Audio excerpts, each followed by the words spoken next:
Welcome into the Toyota Losers Lounge. Even if it is a loss, it's still powered by your Front Range Toyota dealerships. This is the DNVR Avalanche podcast, and that game sucked. Avs lose 6-2 to the Edmonton Oilers. Really, very, very few positives to talk about in this game, even on an individual level. We'll get into some of them, but lot of negatives going to be coming through on this post-game show, starting with the 60-second rundown. I think we all would have been better off doing anything else with our time than experiencing this hockey game for the Colorado Avalanche. It was not worth it. The first period was at least interesting. Not saying the Avs played well. They did not. They gave up the first goal of the game very quickly. They do score the next two, though, giving us some false hope with a 2-1 lead, and then continue to just play terribly the rest of the way. Now, there is some of an excuse for most of the Avs skaters who are on a Sega Baba, particularly in the second half of the game. You watch the Avs legs just give up. Not a whole lot they can do about that. But you didn't get any saves. You couldn't produce effectively. Penalties. Reffing was bad, but you made a monster of your own creation by taking far too many of them anyway. And you just get blown out. That's all there is to this. The Avs just got blown out in this hockey game. A lot of factors going into that, but it was bad. Not a bad minute. Not a bad minute there. Let's start with the skaters first. I know we usually start the other way. I want to start with the skaters first. How much of this is the Avs just didn't play very well? How much of this is it's a Sega Baba, it's a 3-4, as Eric likes to talk about, so the legs just weren't there at the end of a road trip? How much of this is a mental struggle for Colorado? What are the biggest factors in the poor play of the Avalanche as the skater group? We'll put it that way. Here's what I'll say as a group. Forget about goaltending and everything. Like, not enough passion. You know, there wasn't enough passion in Columbus. Wasn't enough. I said manufacture your own emotions last game, right? Which I thought they did. You know, they came up with a better effort, but you got to treat those games like playoff games. Those are guys you're gonna play. If you're gonna move on to the next round, like. You're talking about Dallas. You're talking about Edmonton. You're talking about you're gonna meet those teams. You gotta have a little bit more pushback than you had tonight. I'm using the Ekholm hit that we just saw right now. It's a clean hit. It's a freaking great hit. You know what? You should play hard against Mikko Rantanen. He's a 50-goal scorer. He's gonna hurt you, like on the score sheet, if you don't play hard against him. It's a good hit. Mikko's not ready for whatever it is. But I'm not, again, I always say I'm not for violence, but you got to have a little bit of pushback. And what I say by pushback is, I don't say you got to go take penalties or you got to go rip the guy's head off, but you got to be angry a little bit. You got to be mad a little bit. The Avs weren't mad, and that's why, you know, they didn't really generate much. And I understand it's a back-to-back, and somebody in chat last night said it's an easy back-to-back. We did the math last night, remember? It's not an easy back-to-back. And when I say about 3 and 4 coming up, I'm not even worried about tonight. I'm worried about Sunday. 3 and 4. That's the toughest game is Sunday. Your legs are dead Sunday. I'm just telling you right now. 3 and 4. You just played last night. Tonight, you go home. Then you play an 8-15 game Sunday. Boy, oh boy, you better find your legs, but you won't have much. And that's just reality of it. So when those things happen, if you don't have enough passion, you're not emotionally involved in the game.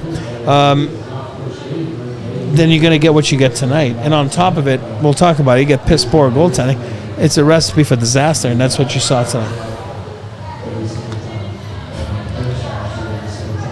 It's a recipe for disaster is probably a good way of putting it, because I don't think this game embodies typical problems that the Avs had. I would agree with that.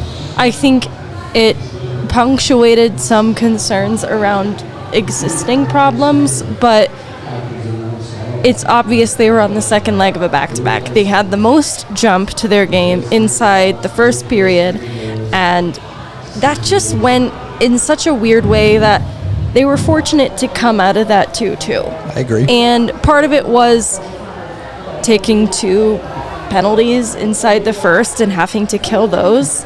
Killed That any definitely momentum, skewed the possession game then. They're not playing 5-on-5 best on best because they're on the kill for a bit of that. And so they're not generating chances on net. And then they just don't have their legs under them for the rest of this game. And there's individual efforts that I would give a nod to that I think tried to energize this game where they could. Yeah, for but sure. it's clear to me, too, that energy is infectious in the Avs group. And so if it's not something that's humming through the whole team, it is really hard to create that out of nothing, Yep. even with individual players trying to swing the momentum in a positive direction. Yep. Ross Colton being one of those players that For I think sure. wanted to have that effect on this game. And that's when it slips from their fingers because Edmonton is a good team with offensive weapons and they capitalized on it. They capitalized on the vulnerabilities of the Avs in this game, and good teams do that. The margin for error is going to be paper thin, and I think it's a tough loss. There's no mincing words. Yeah, a tough loss, a bad loss, however you want to put it. I think fair enough. Context of a Sega Bob or not, it was rough all the way around. Go back, try and at least keep it marginally chronological here. First goal of the game, and just leave it to the puck handling only. Again, we'll get to the other part. Both these goalies suck at handling the puck. Awful. Eric, you're the father of a goalie. How much do goalies actually go out and practice things like puck handling and rimming the puck and things like that? They do. I mean, they do, especially at the NHL level. Like, you know, you have to practice, but then it's like anything else. There's some guys that are good at it and some guys that are not. I mean, but if you're not, then you keep it simple. It's very simple. You stop a puck behind the net. It's up or over. You know, I mean, you're going to hear that from your Ds, right? The communication with your, whatever the terms they use. I'm using simple terms. Up is you're going up the same way. Over is you're tossing it on your backhand. But for me, probably use reverse from the back. You know, it's just. But for me, when you're not good, you know, then Jesus. If you're not good, just rim the puck on the glass. Like, all good, all good. You're gonna get out. Right there on that first goal, you rim the puck around the glass, it gets out, neutral zone forecheck, you move on. Instead, you don't, you piss with it. Next thing you know, it's in your net. Yeah. Not your fault, meaning the tip was awesome tip by a guy that makes a living. It's a great play by I'm not taking, but it's on you. It's on you. It's on nobody else. I'm talking about the goalie. You had the puck on you, nobody on you. Puck ended up where you bobble missed it, whatever you want to call it. I don't want to use a swear word, but you know what I mean. And then next thing you know, it's in your net. So when I don't want people to think like I'm blaming the first goal on the goal. No, I am blaming the first goal on the goal, not on the actual play that put the puck in the net, but 5, 6, 7 seconds before. It's same way we call out Avs defenders when they fail to clear a puck effectively, exactly. Right? It's the same thing. Yeah.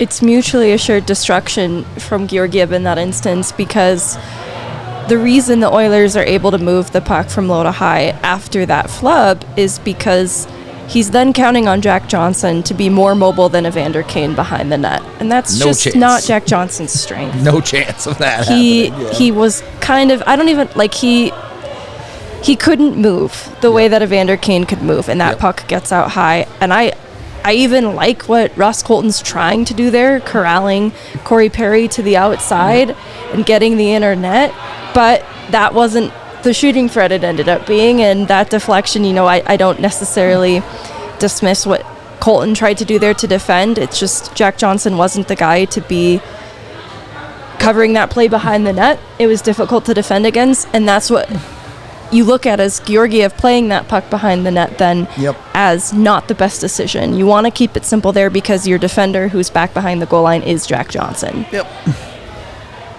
And honestly, the Avs are lucky it was only one in the first portion of the first period.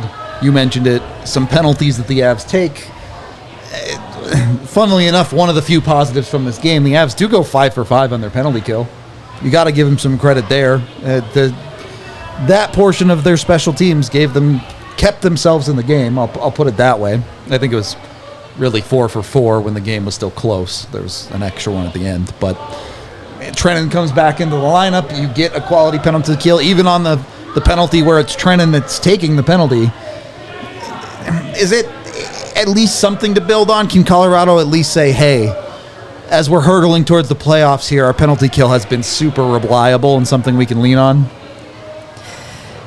I think there's a lot of truth to that, and I look to the outcome for the penalty kill tonight as sort of a reflection of what was missing in this game. It was a good penalty kill. I stand by that, and it's continued to be good, but I have watched them draw momentum from that kill because it is aggressive and it can be a difference maker in terms of energy. For sure. And when faced with one of the best power plays in the league, it's just effective. It can't be the source of the energy in the game. Yeah. It can be sometimes, but against one of the best power plays in the league, you need the energy to come from other places.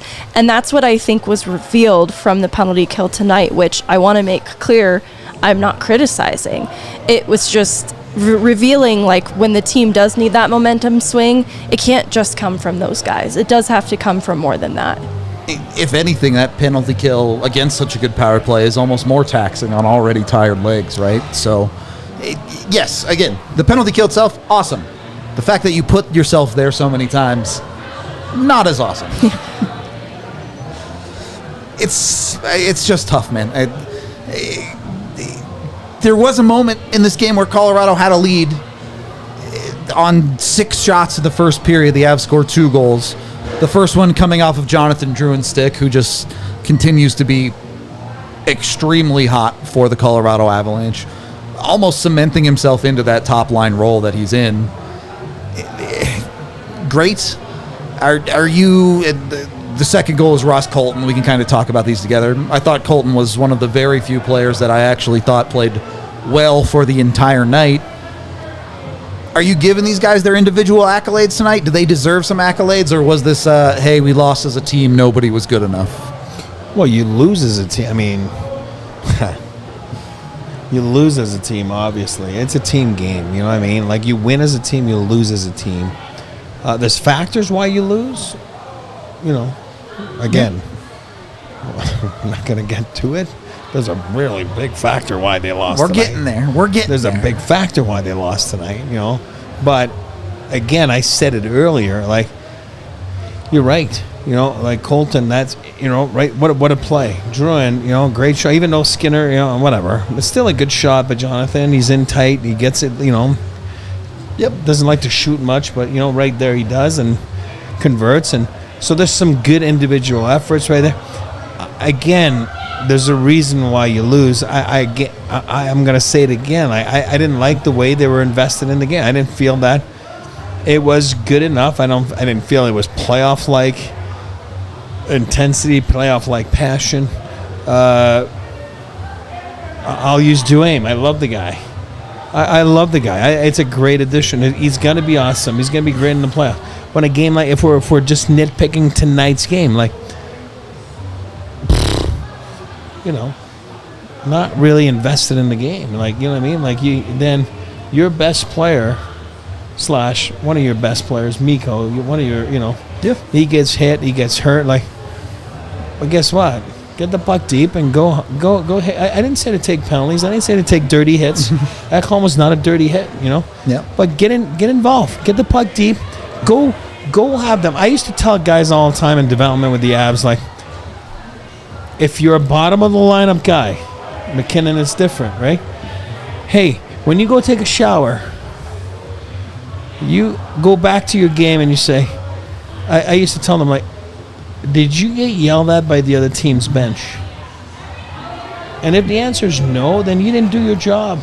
Because if you are in their kitchen and you are going deep, you're getting pucks deep and you're annoying and you're in their face and you're physical and you're going to get yapped at by their bench. It's just, it's an emotional game. It's a physical sport.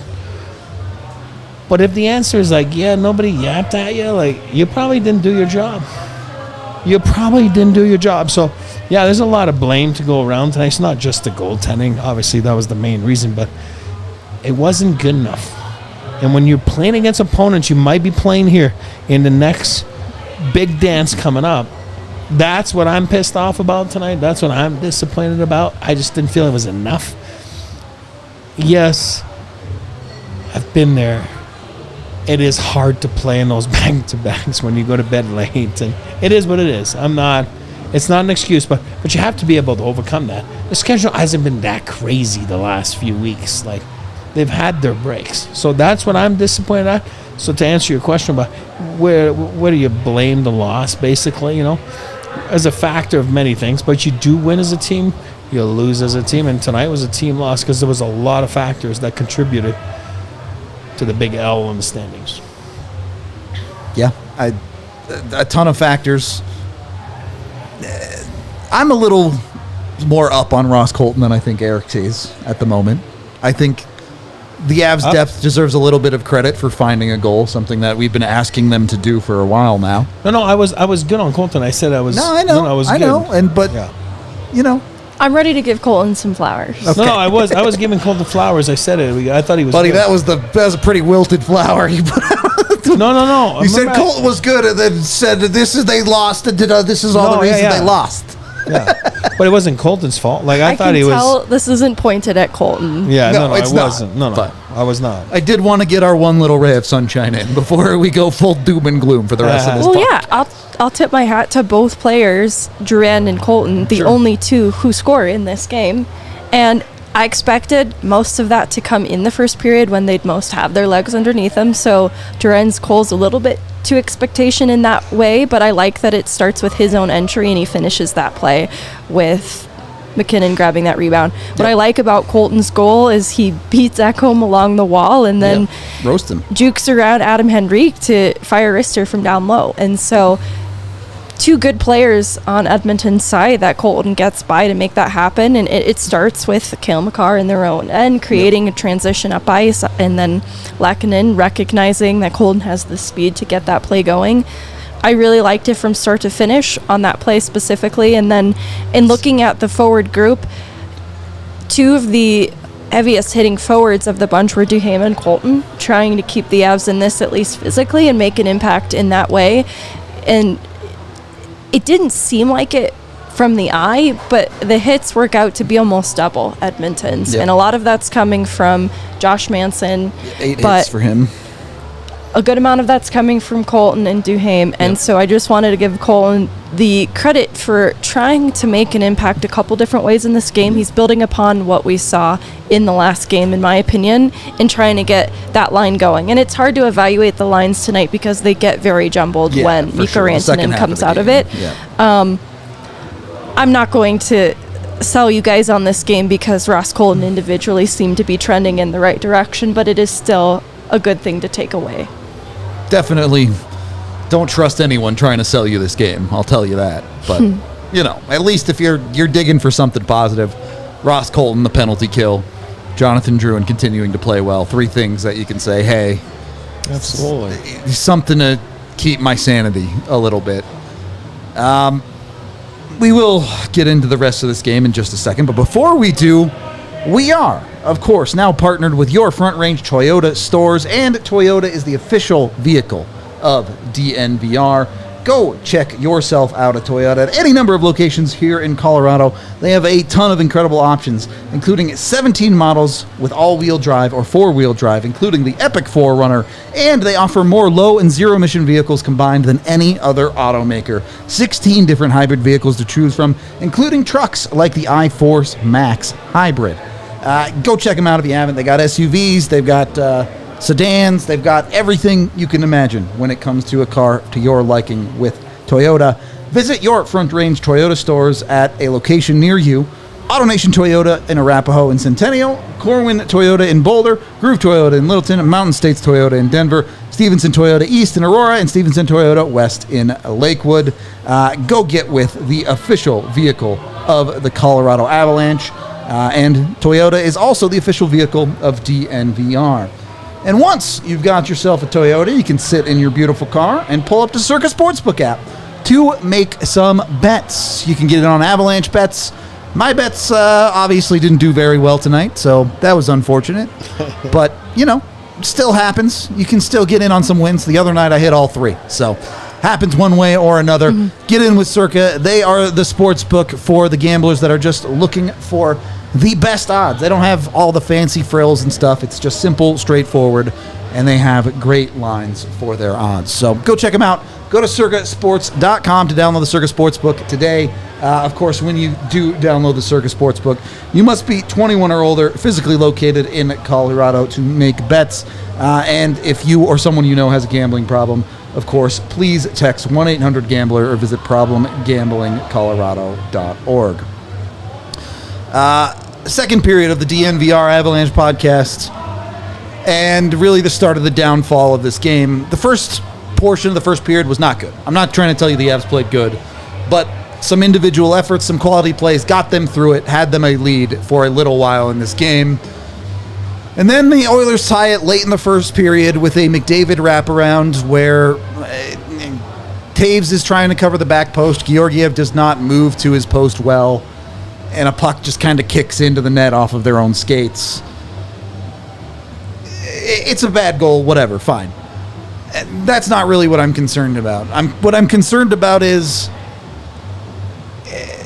what was the breaking point for Georgiev's mental in this game? Was it that goal? Was it the third goal? Was it the fourth goal? At what point did Georgiev crack? Because he cracked tonight. I'm just not sure if I can pinpoint exactly when it was.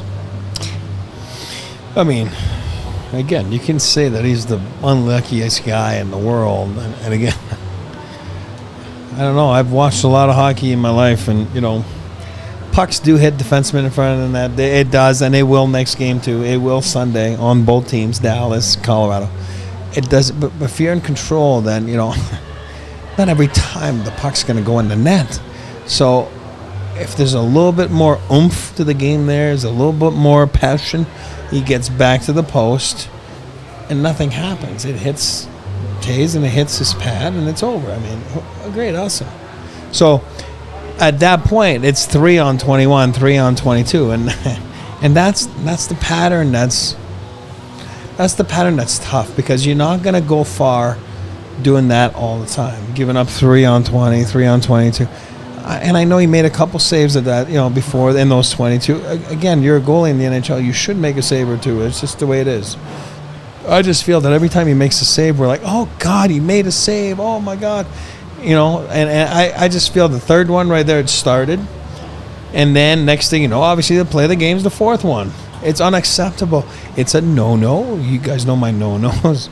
You're not getting back up from that. It's impossible. Those are killers. Those in the playoffs will kill you. Those in a regular season will kill you. And it's not like he comes back in the third and he's like, oh, I'm going to make it up. He's already crumbled.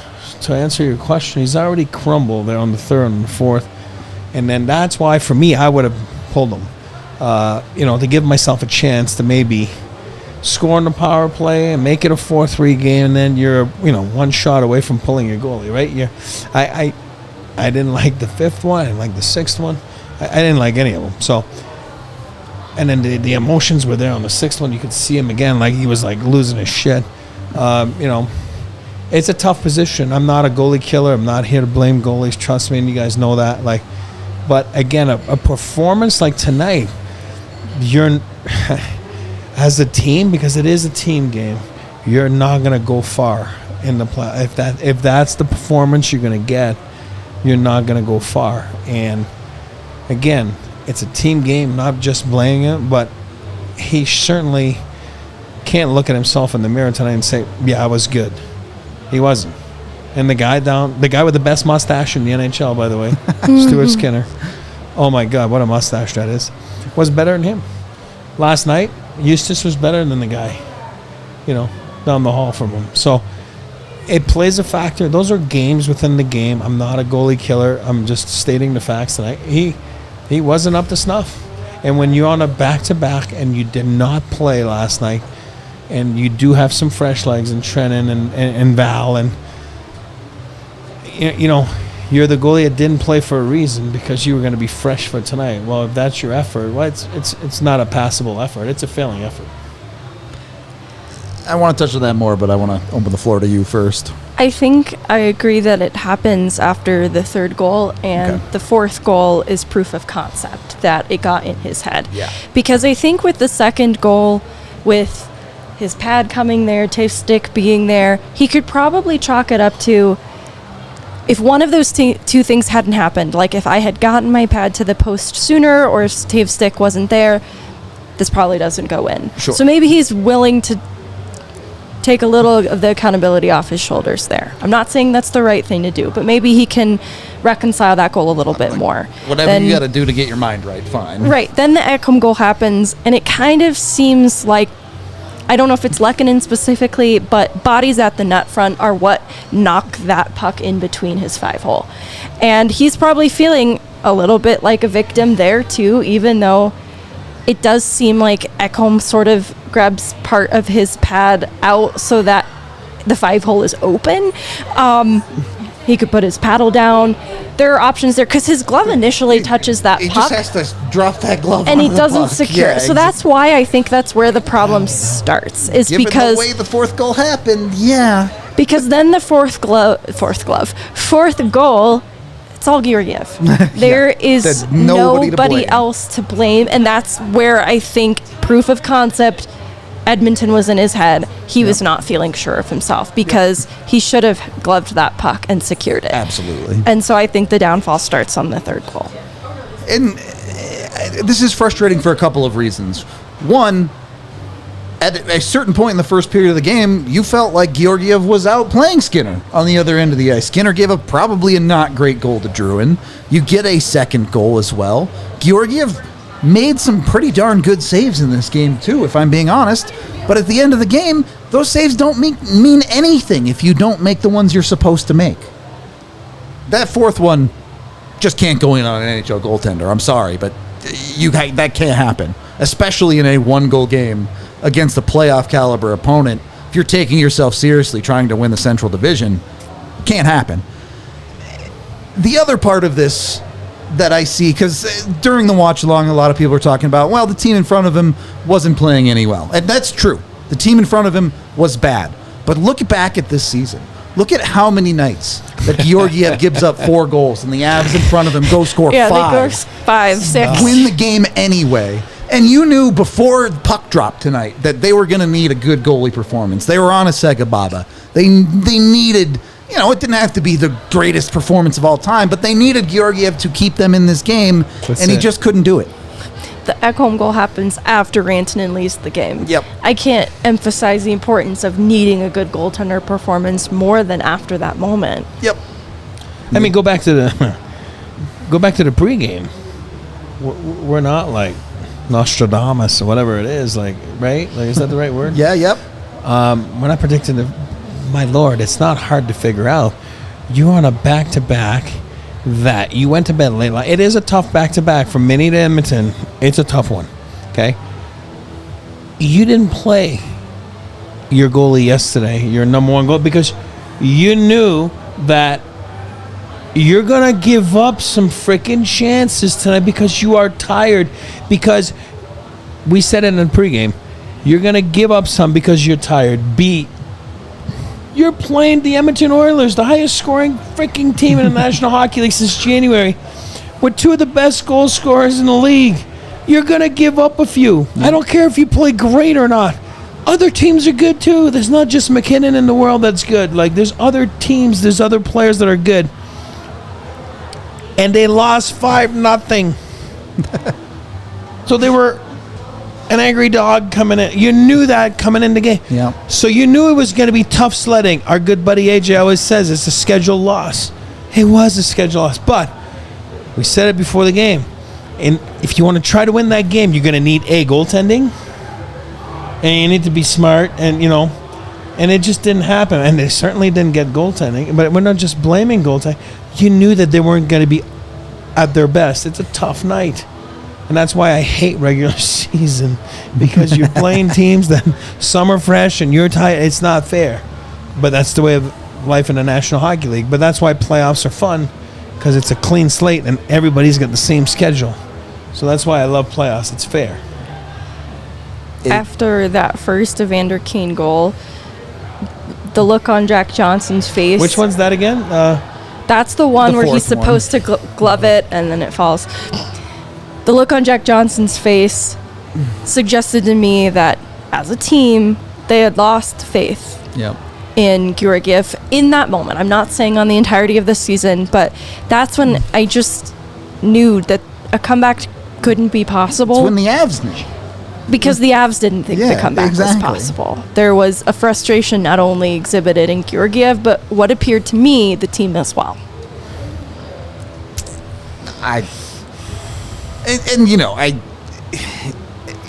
The whole team sucked again. I'm not trying to say the Avs played well and Georgiev's the only reason they lost.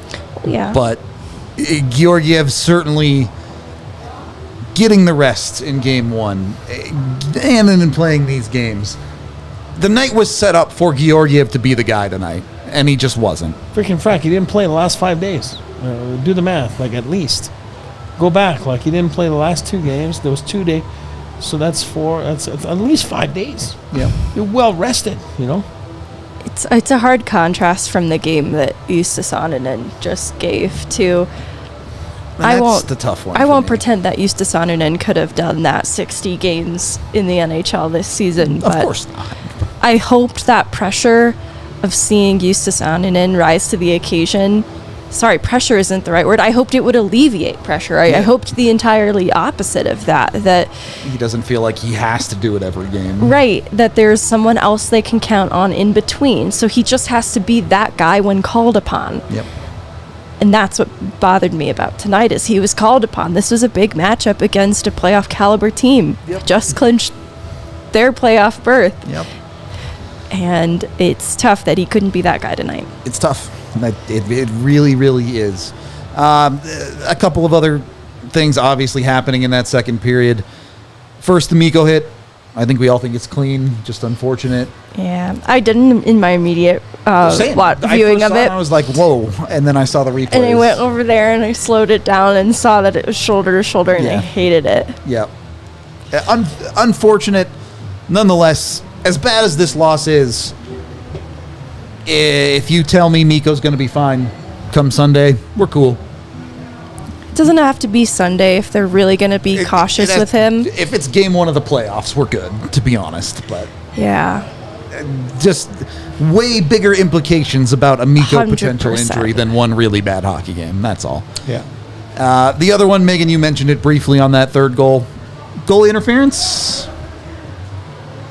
Nah. No. I remember I thought it was going to be a goal, but I was like, oh my God, they're going to overturn it. But I think it should have been a goal. Okay. But again, like you said, it's goalie interference. Flip a coin. I don't know. it- Honestly, I NHL, don't know. You're literally flipping And a coin. and it's not their fault. It's so hard. Like there's so many gray areas. I don't know. Like I would have again challenged it.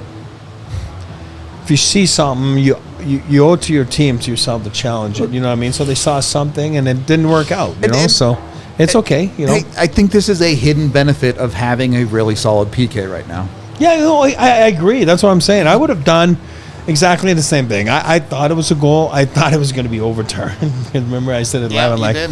they're going to call this a no goal, which I think is the wrong decision. But I see why they challenged it. Right. Total. I personally wouldn't have, but I get it. I do. You're I going do. nowhere, like you said. You're going nowhere. You trust your PK. Yep. Why not give it a shot? You know. Just wanted to check on it. It is Put what your it is. paddle down, then it's over. While we're checking, that puck was out of Edmonton's end. Yep. Right? Yep. Like they launched it out of their own end. They did. What do you think the explanation that maybe was given to Bednar was? He seemed pretty heated over that. I don't know what explanation they possibly could have given him. No, That was a legitimate one. They could have made some shit up. Because they surely can rewatch that pretty You would quickly, think. easily. You would think. Now, here's what I think. What I think happened is, on the left side, Perry. Remember, he gets hit, and he loses. Yeah, and he gets down. rocked, and then I it gets think they launched all out at the look, same and then time, all of a yeah. sudden you're not looking there. So I think all 4 guys didn't see it. Again, they weren't. I'm not blaming the refereeing tonight. The Avs were Yeah, awful. The I would goaltending was awful. embarrass But myself with I that. didn't think that the referees were sharp. You know what I mean? I don't think. I'm with you. Not their Right? fault, but the referees were terrible. No, on straight both up teams. for both like, teams, they were awful. They were just Like, those calls they made were awful. They were just clueless. they Like, actively called a I didn't like their penalty game. Yeah. that they had to take back. I know. In the middle of the game. They stopped play. Oops, just kidding. Yeah, it's It's like- like, again, it was just not up to snuff tonight for them. it was bad. Yeah. But maybe that's what this game. Hey, you know I don't what? know. You're not always on top of your game, right? You know True what I mean? enough. That's- True enough. It's all good. It happens. Happens to the best It of happens. us. I don't know. Not a lot of fun tonight. It was just rough all the way around. One of those nights. On that note, the Avs are coming home. Hopefully, they're going to have a response game to this one. Their first game back at Ball Arena. So make sure you're getting your tickets over with Game Time. Game Time has over 15 million people who are getting their tickets through their app. There's a link down in the description to download the Game Time app right now. And when you sign up with code DNVR, you get $20 off your first purchase. Get with them, get the $20 off, get the best price on tickets guaranteed. They have options for last-minute deals. They have options for the section selector, where you pick the section, they'll pick a seat for you. You get on average 18% off. With that, really great to do at Ball Arena because there's not a bad seat in the house. So pick a section, you're good to go. Of course, if you do find tickets cheaper somewhere else, they'll reimburse your account 110% of the cost. So they guarantee you the best price over with Game Time. Sign up today with that DNVR code, get your $20 off, and get yourself some tickets. Once you've got your tickets, look, I watched 90% of my neighborhood get their roofs replaced this year. We did not get our roof replaced. So far, we've gotten away with it.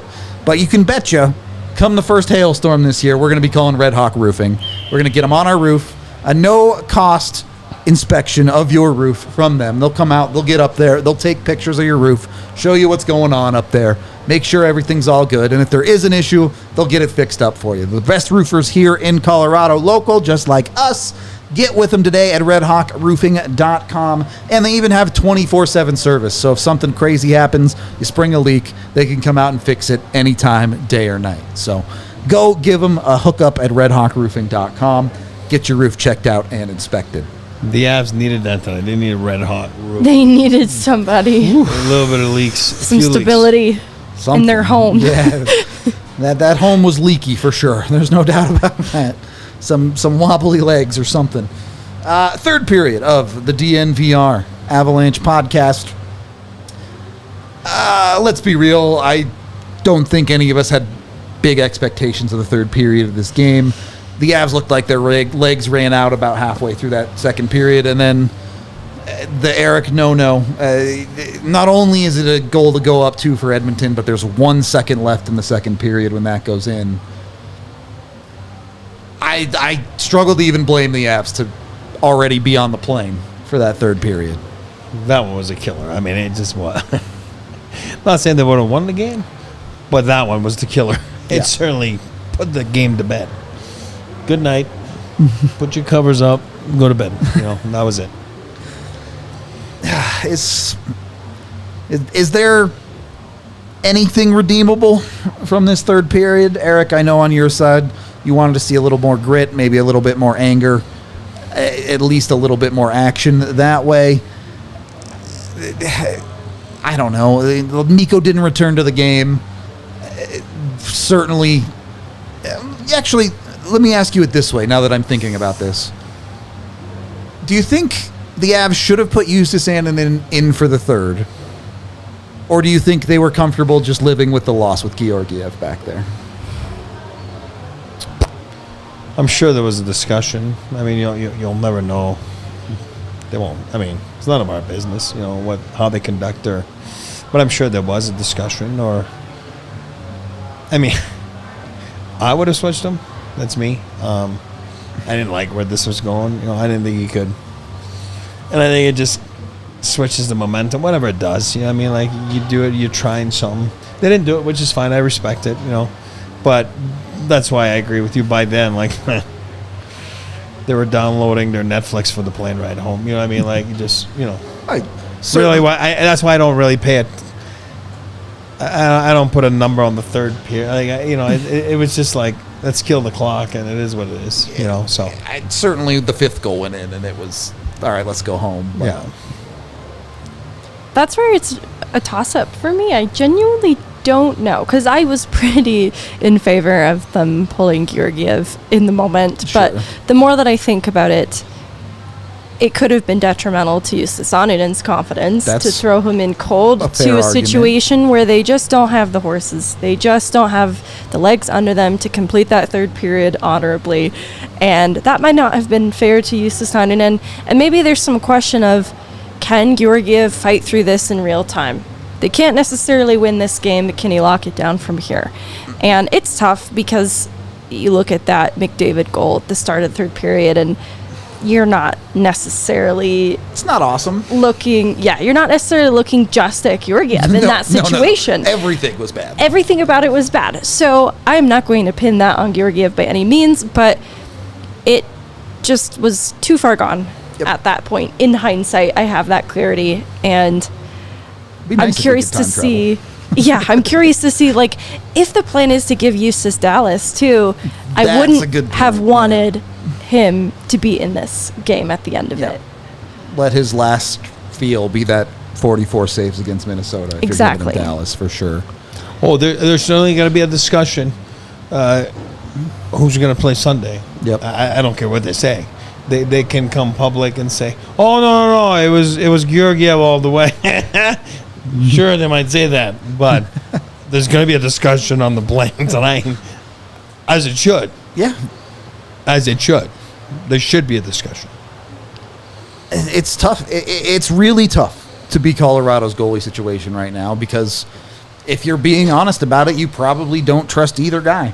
One, because Georgiev has shown this season that he can't consistently keep the bad games out of it. He'll have stretches that are good, and then he'll have stretches that are bad. He can't keep the bads to one-offs. And two, Annunen has played well, but again, the dude has, 12 NHL games in his career now? What's he up to, 13? Yeah. No, it's a little more now. Let's see. It's not many. I'm going to go 17. Is it 15, maybe? Again, not a lot. But my point stands either way. Pretty far 16. from 16. Not in that case. What are we doing? Just play. No. Just not a lot of experience there at the NHL level. And you're sitting here asking, maybe you give in and then 4 of the last 6 games and say, hey, these are some good teams. Let's see if you can steal this job. Then what happens if he plays terribly against Dallas on Sunday night? Great. Now you're right back to where you were. It's just a tough situation as a whole to be in. I don't know. Yeah, there still will be games for Georgiev to get in that are Dallas caliber down the stretch. Sure. Like, even if he doesn't get this Dallas game, he'll still get those tests through the rest of the regular season. So that's why I'd really like to see it go. Like, he could get the next Edmonton game. There you go. For a redemption tour. But I just really want to see Justus get Dallas. I'm down. I'm in it. We'll see how the Avs decide to go about it. But spoiler alert for the top 5 that we're doing on Sunday. My number one concern going into the playoffs of the Colorado Avalanche is going to be goaltending. Almost no matter what happens in the remaining 5 games of the season, it's the number one concern. So it is. We'll see. I really don't think there's anything worth talking about in the third period. The 6th goal is another bad one from Georgiev, but who cares? The game was over anyway. It's whatever. Is there anything you guys wanted to touch on that I missed? No? No. That kind of a hockey game, man. I'm in pain. That was the first tweet of the night I made from the DNVR Avs account, was I am in physical pain. That is real. So... In that case, grab yourself a Breck Brew. Help numb the pain a little bit. Breck Brew, the official craft beer of DNVR. Of course, they've been with us for forever. We love them over here. Go grab yourself some. Use the Breck Beer Locator online at breckbrew.com to find it at a liquor store near you. Anywhere in the United States. Dozens of flavors. Something for everyone. maybe stay away from the Avalanche Amber tonight. I don't know. They didn't earn it. So go drink something a little bit lighter. Or if you're an IPA person, they got the juice drop. All sorts of options with Breck Brew. And, make sure you're being responsible when it comes to your money. Go with College Invest. If you want to start saving for college for somebody in your life, whether it be kids or someone else, College Invest, it's super great way to start saving. Let's be real. We can't all be awesome like Max and get scholarships for sports. So that's where College Invest comes in. Get with them. Savings can even be used for trade schools and apprenticeships nationwide. So it isn't even necessarily that standard college route that it is usually tied to. Head on over to collegeinvest.org today to get your account opened. All right, we got some super chats coming through here. We appreciate y'all hanging out with us even when the Avs do struggle. $5 from Rude Raksha, who says Ekholm has to answer for his hit, or the Avs better be lining up Draisaitl until they want to fight. 100-point player for 100-point player, no passion. I don't agree at all. I think Eric might agree with you more, but it's a clean hit. That's hockey. That stuff happens. Obviously, the result for Mikko is unfortunate, but if you're not okay with that hit, you might as well take hitting out of the NHL, to me. No, and to answer that, and you know me enough now, I'm okay with the hit. I think it's a great... I'm all for hard-hitting hockey. I love it. It's a great play. If you're Ekholm, that's why you're there. Yep. That's why you play for the Edmonton Oilers, because you bring that physical presence, and I just didn't like the pushback that the Avs had. It's not about fighting Ekholm. I didn't like the pushback. I just felt that should have given you more emotions. It's a 50-goal scorer that goes down. It should get you more involved in the game. And when I say involved in the game, I'm not saying you should go spear him and take a penalty, or that's not what I'm saying. That's why I always say it's not about fighting. It's not. No fights, and if there would have been pushback, I would have been like, awesome, I love the response. They got it deep, they went there, they greased it up, and they mucked it up, and they ended up being engaged in the game, and they got 4 power plays out of it because they were just so annoying, and then they were slashing our guys. There was none of that, I felt, and that's just me. But I agree with you. It's a good hit. I'm not saying you should go rip Draisaitl's head off. I think you should go play hard and play hard on Ekholm, and I'm cool with that response. Yeah. To me, that's kind of my thing. Is hey, you really want to make that guy pay? Go drop a goal on his head. That's it. That's it. That's what makes me sad about the response. Like Eric is saying, it lacked a little bit of pride to try and avenge their star player who just left the game. Sure, that's it. In a tough way. Okay, I'm very open to this take. Then I'm with you guys on that. I'm with Kay on this one. I don't know if you saw her in the chat, but she doesn't want to see Ekholm happy in life, basically. A pox upon your house. Yeah, curse upon your family. $5 from Melody. Bummer of a game. Still love them and sending them some positive vibes. Always the positive vibes in chat from Melanie. We appreciate you. $10 from the incredible Drew, who says, not that they were the reason the Avs lost, but I really wish I could make as much as a ref and be blatantly horrible at my job without repercussions or accountability. # post-game official interviews. I would really love to ask them about that puck shot out of the net tonight.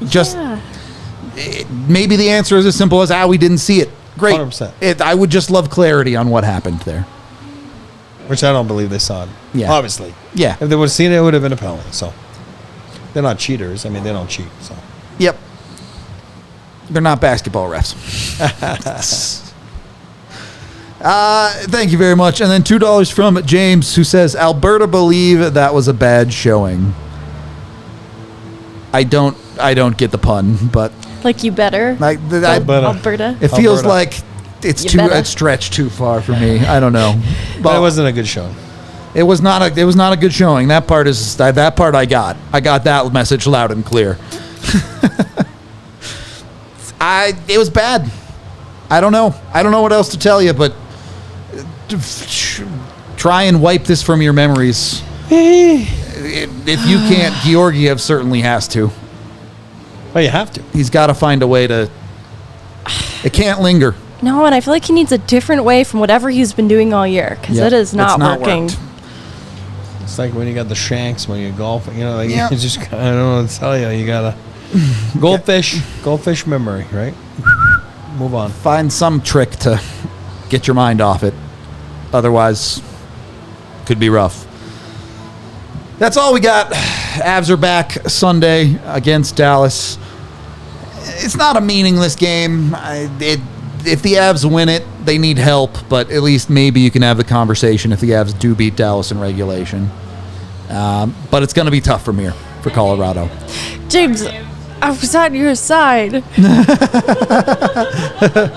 What happened? His pun about Alberta. Oh. It didn't land in chat. They're giving him a hard time. This is a tough night for James.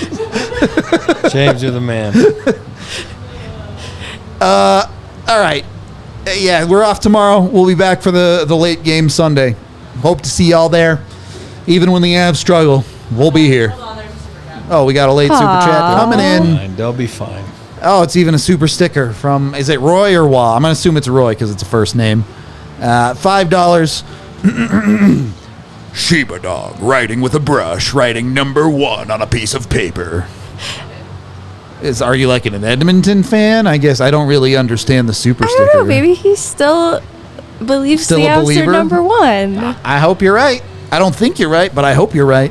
There's a dog, so it's got to be about the Avs. It's about McKinnon. That's true. There is a dog. I got no argument here.